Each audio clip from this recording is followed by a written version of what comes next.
Pessoal, sejam bem-vindos ao mini curso de Spring Boot, desenvolvendo uma API REST com testes unitários. Vou me apresentar para vocês.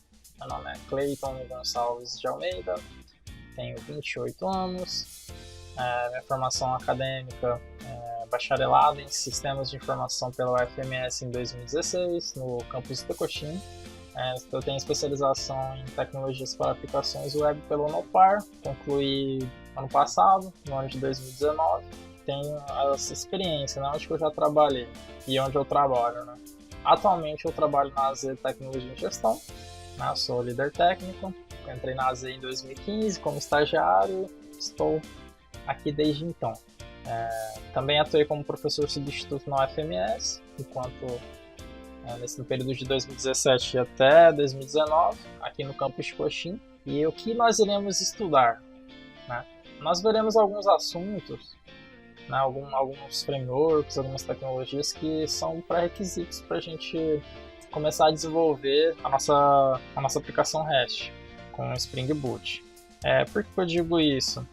Porque a gente tem um conjunto de ferramentas, né, de frameworks que juntos eles são utilizados para desenvolver a aplicação. Por ser muita coisa, é interessante a gente, pelo menos, ter uma noção do que cada uma faz, para a gente não começar a colocar a mão na massa sem ter um entendimento prévio, beleza? Então a gente vai falar sobre o padrão MVC, sobre Maven, JPA, Spring Boot, protocolo HTTP, padrão REST, Spring Security, Leakbase e por fim, né, após todos esses assuntos, todo esse conteúdo, nós iremos desenvolver a API REST, né, um CRUDzinho com autenticação, beleza? Então vamos começar pelo padrão MVC. O padrão MVC, em inglês, né, a sigla significa Model View Controller. Né? Temos aqui Model, a View e o Controller. Em português, se a gente traduzir literalmente, arquitetura, visão e controle, certo? Mas o que seria o MVC? O que seria o padrão MVC? Ele é um padrão de projeto antigo, que foi projetado na década de 1970 e ele é focado no reuso de código. Ele consiste basicamente em 3 camadas interconectadas, né, que são essas que a gente está vendo aqui no slide. Mas aí a gente tem a camada de visão, certo? Que é, digamos, onde a gente tem a tela do usuário, né? A gente tem aqui até um usuário representado aqui olhando para a tela, que seria a nossa view. E essa view ela solicita informações para a camada de controle, né? Ela envia um request para a nossa camada de controle, que seria onde a gente tem as nossas regras de negócio implementadas, né? Que por sua vez passa essas informações com base no modelo de dados, que é o nosso model, beleza? Então aqui a gente, no model a gente tem como base como se fosse digamos, a modelagem do nosso banco de dados, tá? As nossas classes mapeadas, ou até mesmo a representação das tabelas. E aí devolve essas informações processadas para a camada de visão. Então o controlador processa, a view solicita para o nosso controller, que processa as regras baseadas na modelagem, devolve essas informações para a nossa view, vai mostrar para o nosso usuário tudo atualizado. Então vamos para o próximo, vamos para o Maven. O Maven ele é uma excelente ferramenta de apoio a qualquer equipe que trabalhe com projetos Java. O Apache Maven ele é uma ferramenta de automação e gerenciamento de projetos. E em seu cerne, o Maven é uma ferramenta de gerenciamento e automação de construção, que seria o build, né, de projetos. Basicamente a gente usa o Maven para guardar os repositórios de código, que são como as dependências dos nossos projetos, né? Para a gente não ter que levar esse código até o cliente, onde a gente vai instalar esses pacotes todos, né? Eles ficam guardados em repositórios, esses repositórios são remotos, né? Ou são locais, e essas dependências são injetadas através do Maven, certo? Então, ele auxilia a gente aí na automação e gerenciamento. É uma ferramenta muito boa para a gente não ter que gerar pacotes muito grandes, né, na instalação. A gente consegue fazer o download desses pacotes. E a gente tem o JPA, né, Java Persistence API. O JPA é uma coleção de classes, né, e métodos voltados para armazenar persistentemente as vastas quantidades de dados em um banco de dados. Bem, ele facilita a vida do programador, né? É possível a gente mapear uma tabela de um banco de dados relacional em um objeto Java. Imagina que a gente tem uma tabela construída com SQL, certo? E a gente quer mapear essa tabela num objeto Java, né? Então isso é possível utilizando a especificação JPA. E além de poder manipular as informações desses dados por meio do objeto mapeado, ou seja, a gente consegue manipular os dados dessa tabela, certo? Imagina que a gente tem tuplas lá na nossa tabela. A gente tem registros salvos do banco de dados, na nossa base de dados. A gente tem o objeto mapeado, né? O nosso objeto JPA mapeado, Java mapeado, e a gente consegue manipular as informações pelo objeto Java, entendeu? Isso é muito, muito massa. E sem o JPA seria necessário usar JDBC diretamente e escrever muito SQL, né? Sem falar nas configurações que a gente teria que fazer para abrir conexão com o banco de dados. Então, a gente vai usar, se não me engano, é o Spring Data JPA, que ele facilita as configurações para a gente, né?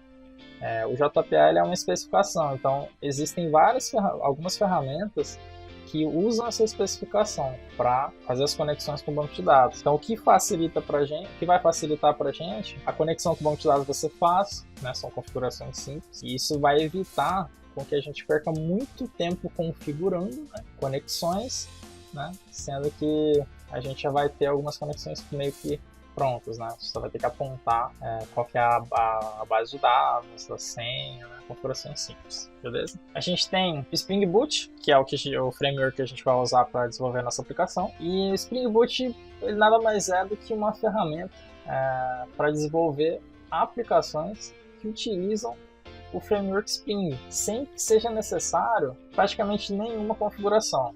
É praticamente nenhuma mesmo. Basicamente a gente vai montar o projeto e ele já vai estar quase pronto para começar a desenvolver, tá? A aplicação não vai estar pronta, ok? A gente só vai ter, digamos, o projeto inicial pronto para a gente começar a desenvolver a nossa aplicação. Mas aí ele vai dispensar várias configurações que antigamente no passado a gente tinha que fazer, né?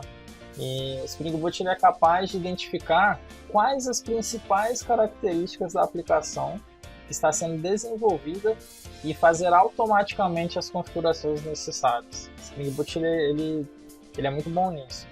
Ele tem 4 componentes principais. Ele tem a configuração automática, né?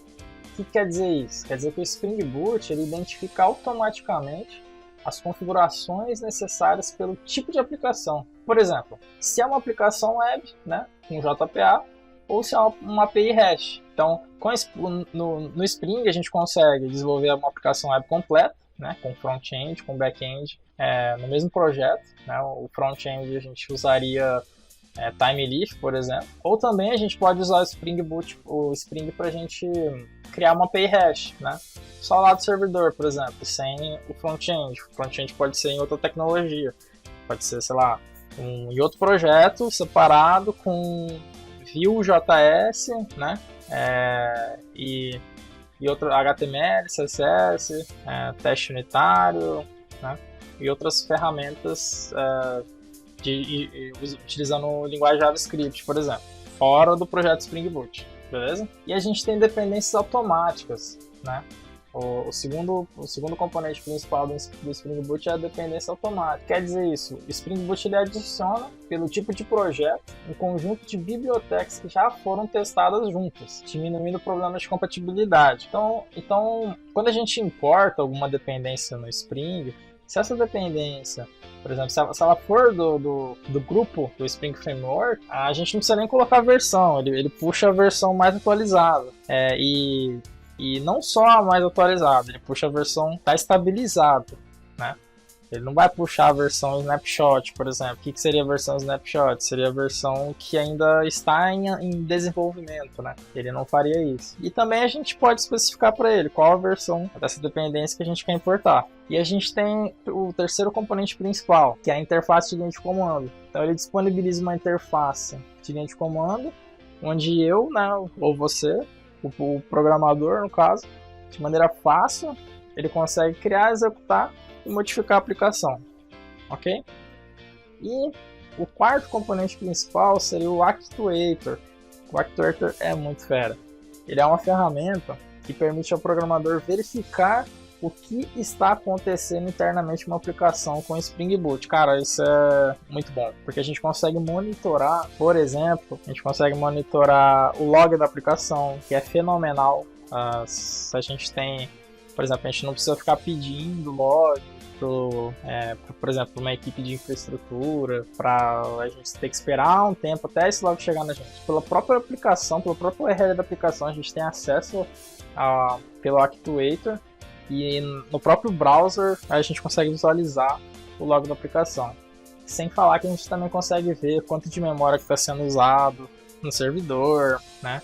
Tempo de processamento, a carga da CPU, né, o tanto que está consumindo da CPU. Enfim, tem várias outras informações que a gente consegue ver. Se quem quiser pesquisar depois, pode dar uma olhada lá. Lá no site do Spring tem essas informações, beleza? E vamos falar um pouquinho sobre o protocolo HTTP. Eu ia falar sobre o padrão REST antes, mas a gente tem que falar sobre o protocolo HTTP antes de falar sobre o REST. Então a gente tem aqui nessa imagem, a gente tem alguns recortes aqui sobre uma requisição HTTP.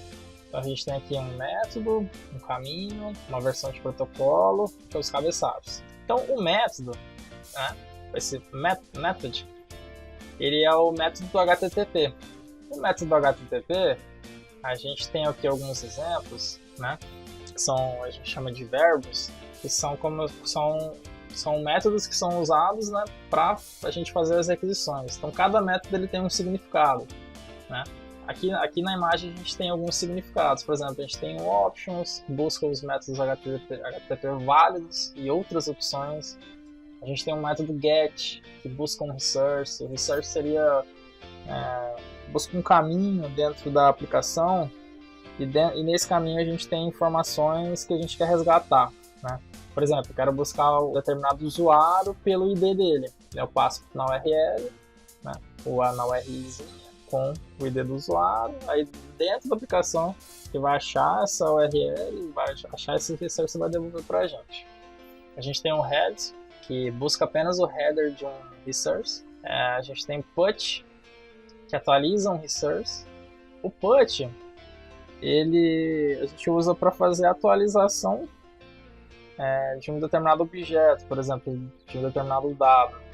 Por exemplo, eu tenho um usuário cadastrado no meu sistema. Por exemplo, eu cadastrei o meu usuário com o nome Clayton Gonçalves de Almeida, por exemplo. Só que eu escrevi o Gonçalves com S, então eu quero fazer uma alteração. Como é uma atualização, provavelmente a gente usaria o método put. A gente passaria o objeto com o ID dele, né, com o nome alterado. E aí o sistema deveria alterar, por exemplo, o meu nome para o valor que eu coloquei. Post, basicamente a gente usa para criação, né, de informações. Então, se eu tenho um usuário que ele não existe ainda, quando eu mandar a requisição para salvar, se for um post, ele vai criar para a gente esse dado. O delete a gente usa para deletar, né, para exclusão. E o patch a gente usa para atualizar parcialmente um resource, né, parcialmente uma informação. Por exemplo, se eu tenho um objeto completo, um objeto inteiro, e eu não vou atualizar ele como um todo, eu quero atualizar só uma parte dele. Deixa eu ver como é que eu posso exemplificar. Por exemplo, se eu tenho um sistema de de planejamento de compras, por exemplo. E cada etapa desse planejamento, a gente tem uma situação que define em qual etapa eu estou. Quando eu passo para a próxima etapa, ao invés de eu atualizar o meu objeto inteiro, eu não vou atualizar ele todo, eu vou atualizar só a situação dele, porque eu só estou mandando ele para outra etapa, eu não estou alterando outros tipos de dados. Então a gente poderia usar um patch nesse exemplo, né? Onde eu mandaria requisição alterando somente a situação. Eu poderia mandar o ID do objeto, da informação que eu quero alterar, né? O ID identificador e a informação nova da situação. E aí eu poderia fazer um patch, beleza? A gente também tem o path. O path ele é um endereço do resource que a gente desejou obter. A gente tem a versão do protocolo HTTP. Atualmente, a versão do protocolo HTTP mais usada, mais comum é o HTTP/.1. A gente tem os headers. Os headers eles entregam informações adicionais para o servidor, né? O cabeçalho da requisição HTTP. Aqui a gente sabe, por exemplo, qual que é o navegador que está sendo usado, né? Qual que é a linguagem, português, inglês, né? A gente tem o body, né? O body ele é o conteúdo, né? Geralmente ele é utilizado em conjunto com os verbos post, put e patch, né? Que é o corpo da requisição que a gente diz, beleza? Por exemplo, o get não tem corpo de requisição. A gente usa os que tem o corpo da requisição é o post, put e o patch. Beleza? Delete não tem, get não tem. E ainda no protocolo HTTP, a gente tem uma outra imagem aqui mais completa, né? Então a gente tem a versão do protocolo HTTP também. A gente tem aqui o código de status, que seria uma informação que o servidor devolve para a gente, informando o que aconteceu com a requisição que foi devolvida, ok? Por exemplo, os códigos eles são separados em algumas categorias. Então, se ele começar com 2, quer dizer que é um status de sucesso, mas não quer dizer que tenha... por exemplo, ele tem um status de sucesso, só que tem alguns códigos dentro dessa ramificação que tem alguns significados específicos. Por exemplo, o 200 é um ok e o 201 seria de criação, tipo, deu certo a criação que você solicitou, que geralmente ele é respondido após uma requisição post, que é uma requisição de criação, beleza? A gente tem o código que se começar com 3, né, é uma categoria de redirecionamento. Com 4, aconteceu algum erro do lado cliente, ou seja, do browser para frente, aconteceu algum problema, mas não foi no servidor. Agora, se acontecer um erro 500, por exemplo, o erro a gente pode ter certeza que foi no lado do servidor, né? A gente tem também o status da mensagem, né? À frente do código, né? Na frente do código aqui, ó, a gente tem o código e a gente tem aqui o status da mensagem. Então ele tem só uma breve descrição do que significa o código, entendeu? Por exemplo, se o 200 significa ok, por exemplo, aqui poderia estar 201 e do lado poderia estar o created, por exemplo. A gente tem aqui os headers, onde a gente tem informações para o cliente, né? Por exemplo, o formato da resposta, se o conteúdo pode ser cacheado, por exemplo. O formato da resposta aqui, ó, content type, ele é um formato de texto ou HTML, né? O HTML está devolvendo uma página pro lado cliente. E a gente tem o corpo da requisição, que opcionalmente, né, dependendo do tipo de request, aí sim que a gente vai ter o corpo da requisição. Lembra que eu falei que, por exemplo, o GET não tem corpo de requisição, mas o PUT, por exemplo, tem. Beleza, agora a gente pode falar sobre padrão REST, né? Então, o padrão REST, ele não é um padrão exclusivo para o HTTP, né? Embora as bases do REST e do HTTP sejam as mesmas, né? Mas não quer dizer que ele é um padrão exclusivo para HTTP. Então, o REST ele é um estilo de arquitetura, né? Ele fornece padrão para comunicação entre sistemas. Na arquitetura REST, o client-side, que é o lado cliente, Ele envia solicitações para recuperar ou modificar recursos, enquanto o lado servidor, né, o server side, envia a resposta. Beleza? Então, basicamente na arquitetura REST funciona assim: o cliente solicita informações para o lado servidor e o lado servidor responde informações para o lado cliente. E esse termo ele foi cunhado por Roy Field, né, na sua tese de doutorado. Então, se alguém tiver interesse de pesquisar e se aprofundar nesse conceito, existe uma tese de doutorado que foi Roy Field que escreveu. Então, o REST ele significa transferência representacional de estado, beleza? A gente vai usar bastante esse conceito de REST no nosso desenvolvimento. Né? O nosso CRUD ele vai usar alguns verbos HTTP, foram inspirados aqui no padrão REST, beleza? E dentro do padrão REST a gente tem alguns princípios também. Por exemplo, a gente tem aqui o client-side, né? O client-server, que a gente usa para separar as responsabilidades de front-end e do back-end. Né? Então esse é um conceito bem comum, separar front do back. Eu não sei se vocês estão familiarizados com esse conceito, né?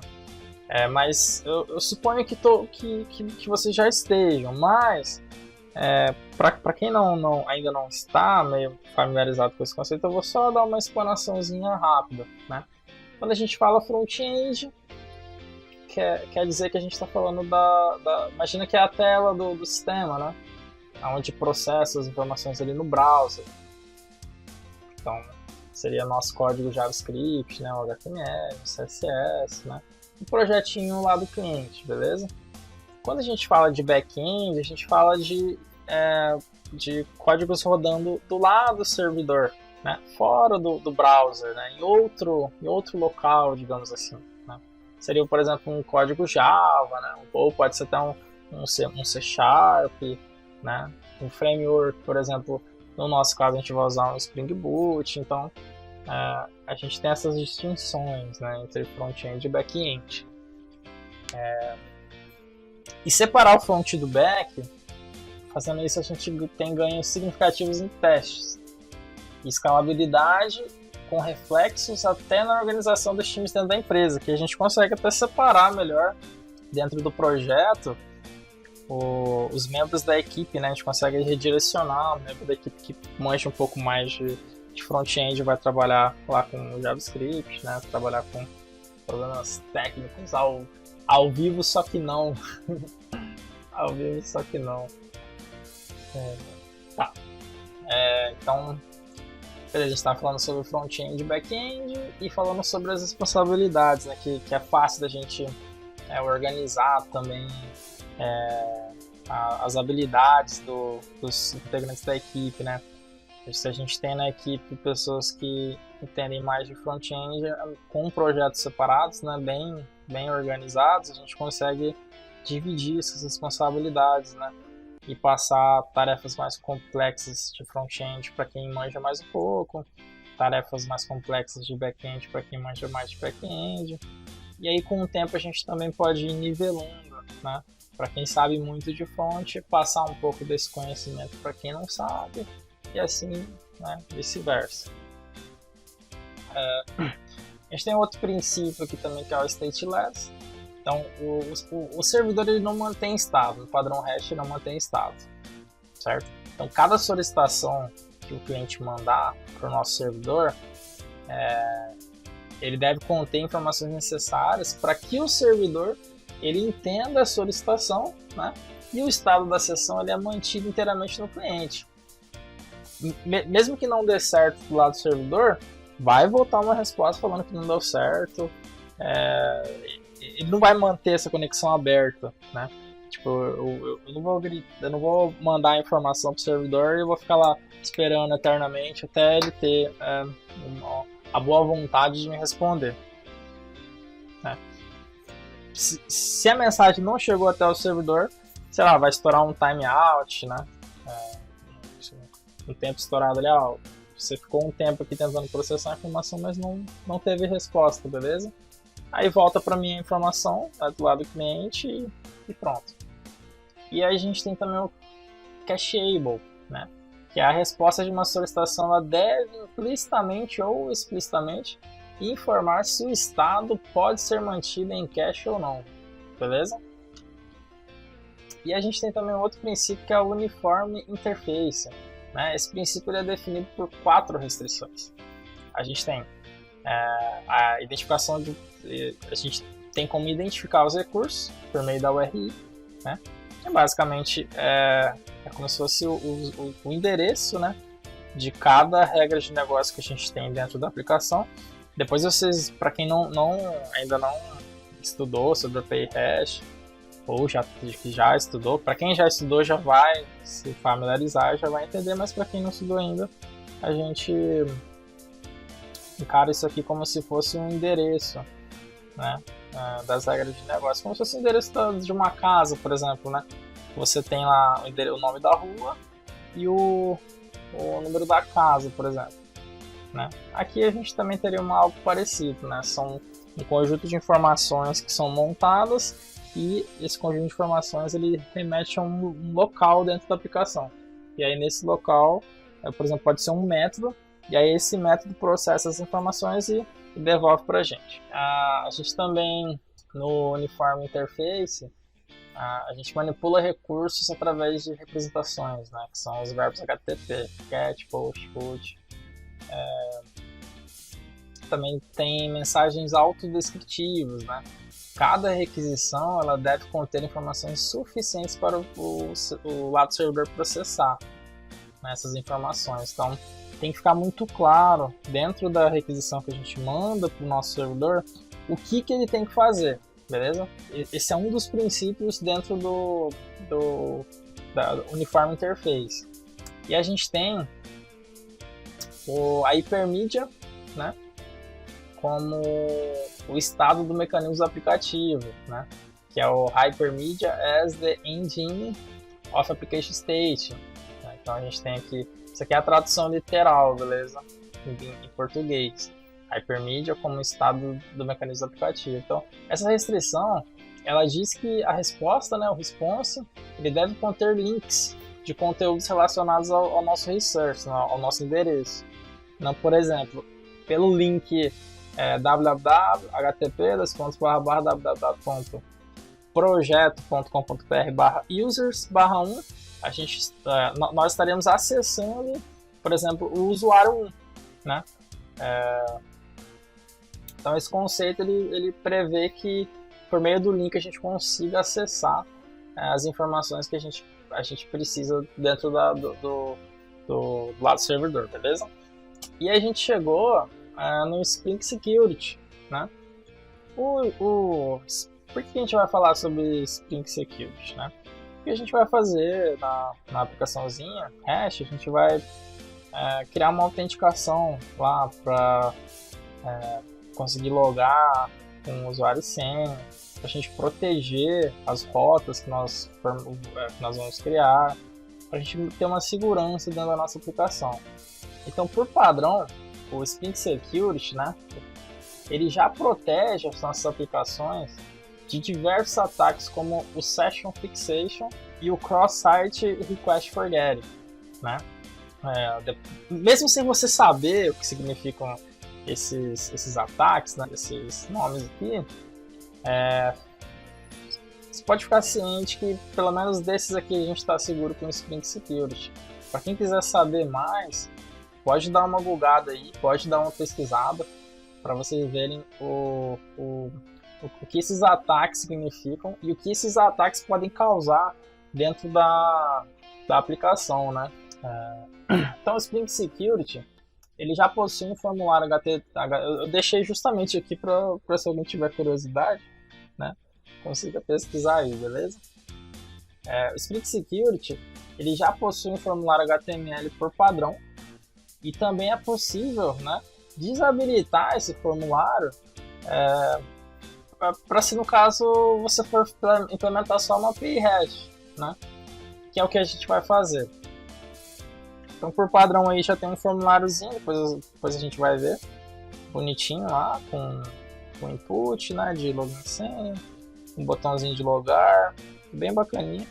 Mas isso aí seria para no caso de você querer fazer uma apresentação rápida, né, de uma aplicaçãozinha que você montou. Digamos que você vai montar um projetinho aí, ou na faculdade, né, ou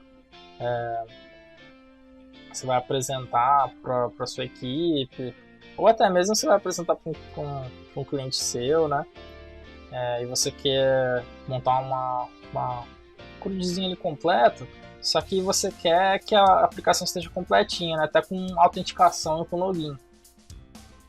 Então é possível você já ter essa telinha pronta, mas nada te impede de desabilitar também e usar outra tela com outra tecnologia, né? Por exemplo, outro projeto com front-end lá, com HTML, CSS, com um framework React, um Vue da vida lá, beleza? E nessa autenticação, no Spring a gente consegue buscar os usuários na memória. Então, se você quer algo rápido, só para apresentar, você consegue criar um usuário em memória mesmo, né? Você cria lá dá um nome, uma senha para ele, um login, uma senha para ele, e aí você consegue fazer o login diretamente quando você subir a sua aplicação. E também a gente vai conseguir buscar os usuários no banco de dados, né?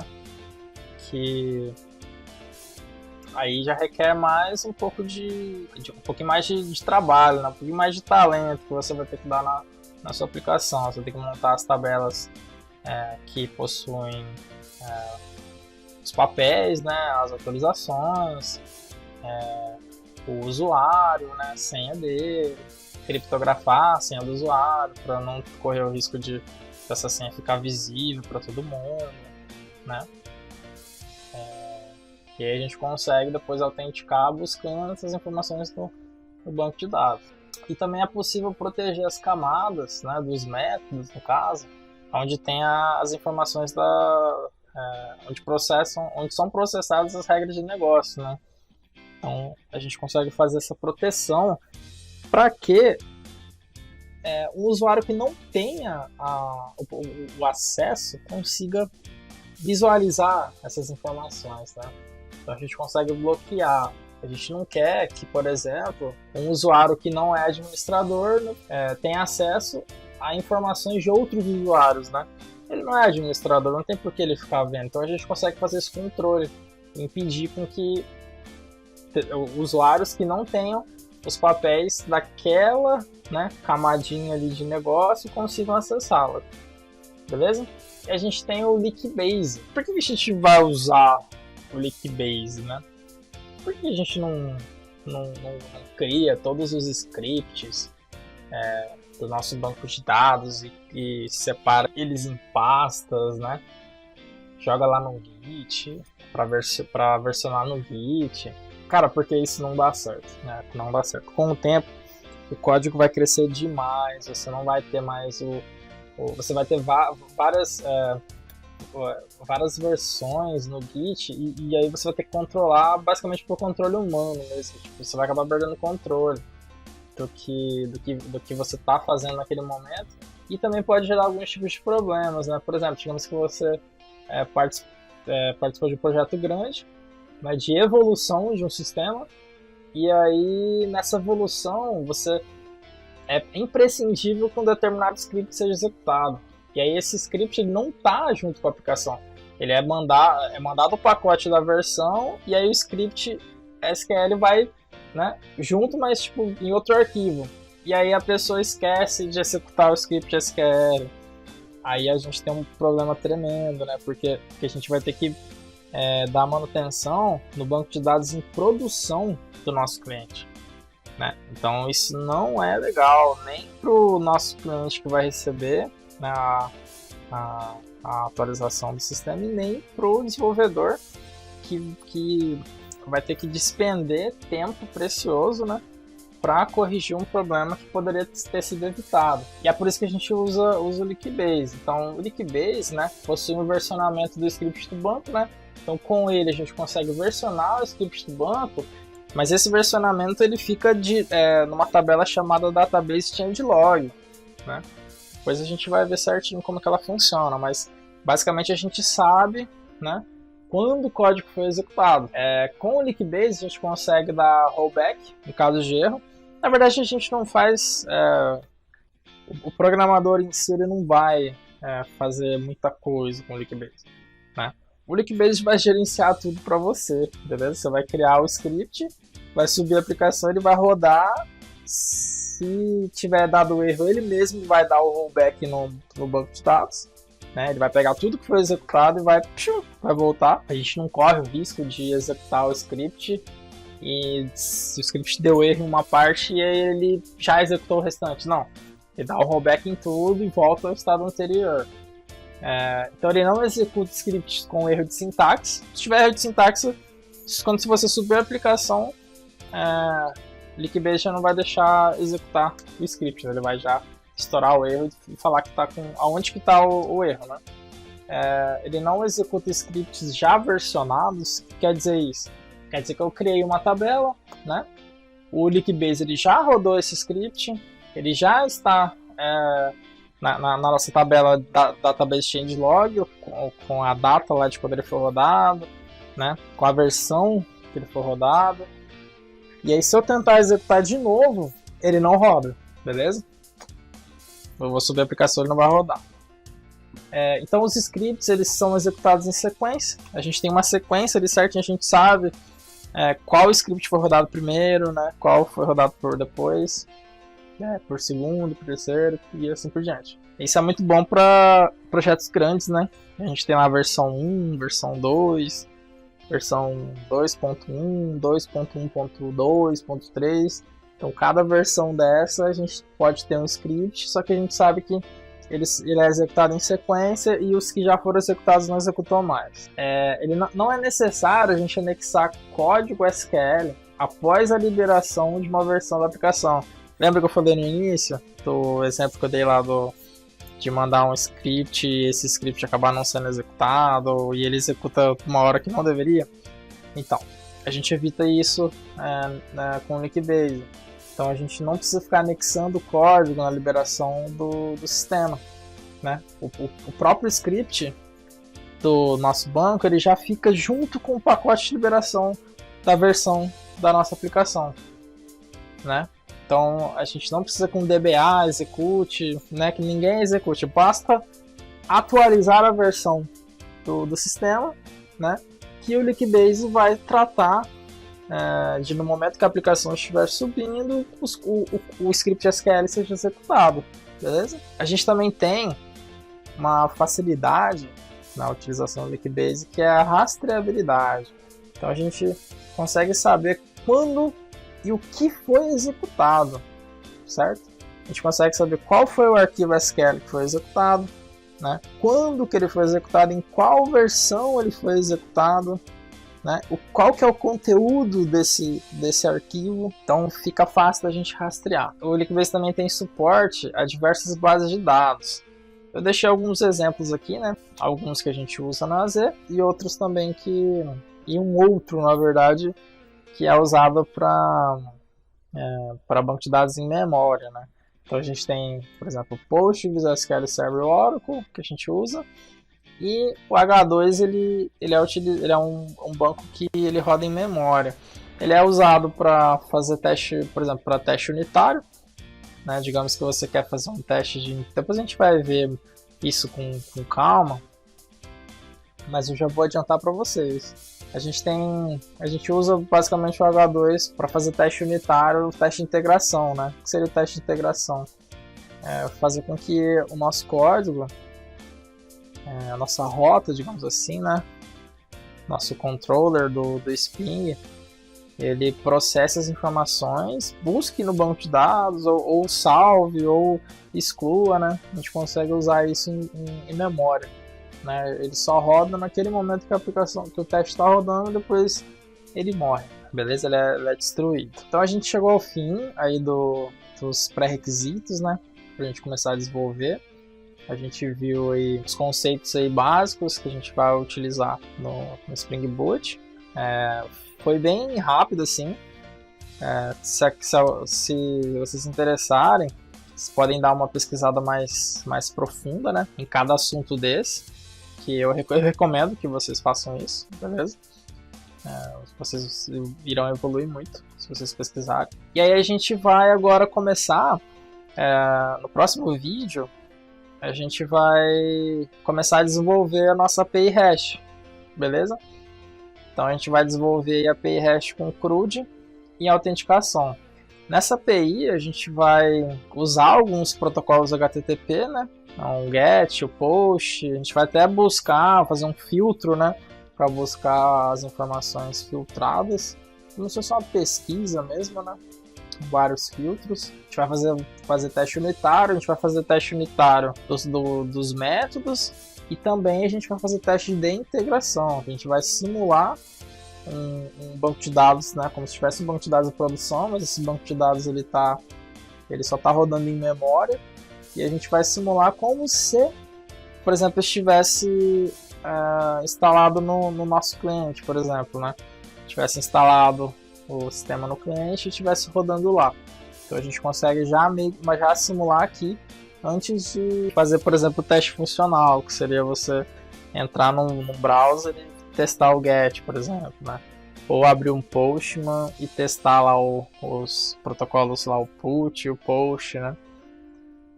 Então é isso. Então nos vemos no próximo vídeo e até mais.